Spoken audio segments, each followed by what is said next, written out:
बोलिए पुष्कराज की जय। मैं आप सभी को ये बताना चाहती हूँ कि हमारे 2 चैनल और भी हैं। मदर भजन और आरती के लिए मन रखियो और डेली जनरल नॉलेज के क्वेश्चंस के लिए लर्निंग बाय डे। इन दोनों के लिंक डिस्क्रिप्शन बॉक्स में दे दिए हैं, एक बार आप जाकर देखिएगा जरूर।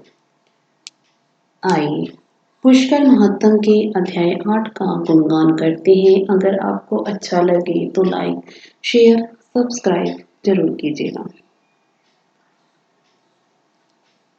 सूत जी ने कहा, दूसरे दिन प्रातःकाल हुआ, सूर्य भगवान के दर्शन किए। श्रेष्ठ ब्राह्मण जिस पुष्कर में स्नान कर ब्रह्मा जी से बोले, जहाँ प्राची सरस्वती है, जहाँ 33 करोड़ तीर्थ निवास करते हैं, वहां पर स्नान करना चाहिए। हे देवों में श्रेष्ठ, मध्याह्न क्रिया करके यज्ञ कार्य में लगेंगे। तब ब्रह्मा जी ने कहा कि जाकर शीघ्र ही आ जाना। तब श्रेष्ठ ब्राह्मण नदी के किनारे मुनियों के आश्रमों को देखकर आनंद को प्राप्त हुए। तब ब्राह्मणों ने उस तीर्थ में स्नान करके देव पितरों का तर्पण करने के बाद थोड़ी दूर पर एक आश्रम देखा, जहाँ एक स्थान में नेबुला और सांप, बिलाई और मूषक, सिंह व हिरण एक साथ खेल रहे थे। यह आश्चर्य देखकर आश्रम पर पहुंचे। वहां पर मंकण मुनि कुशा को शुद्ध कर रहे थे। इसी समय कुशा से उंगली के फटने से सांप का रस चूने लगा। दरबा से उंगली का रस निकलने से मुनि नाचने लगे। मुनि के नाचने से चर अचर सब जन जगत भी नाचने लगा और श्रेष्ठ ब्राह्मण भी नाचते हुए यज्ञ स्थान पर पहुंचे। तब ब्राह्मणों ने कहा, हे श्रेष्ठ ब्राह्मणों, मंगल की भांति क्यों नाच रहे हो?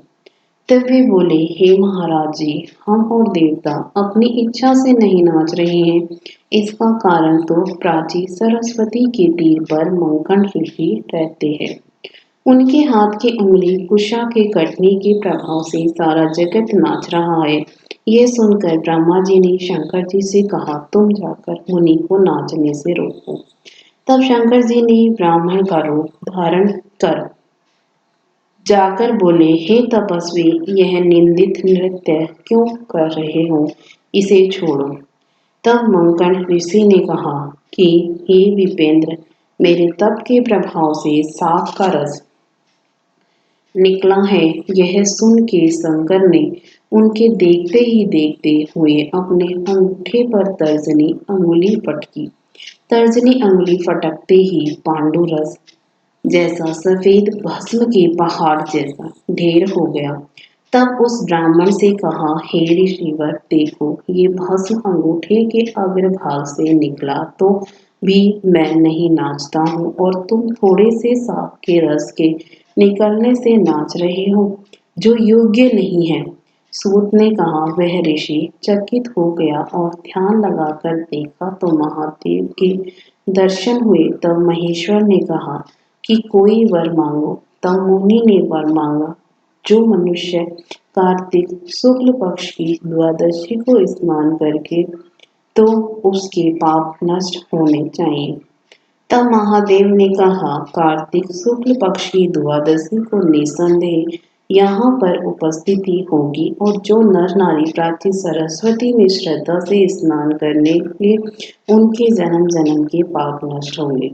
जो मनुष्य प्राची सरस्वती के तीर पर यहाँ सोना दान करेगा, वह स्वर्ण मेघ यज्ञ का फल प्राप्त करेगा। और हे द्विज, जो यहाँ भक्ति से सत रुद्री करेगा, उसके शरीर में जितने रोम हैं, उतने युगों तक वह स्वर्ग में निवास करेगा।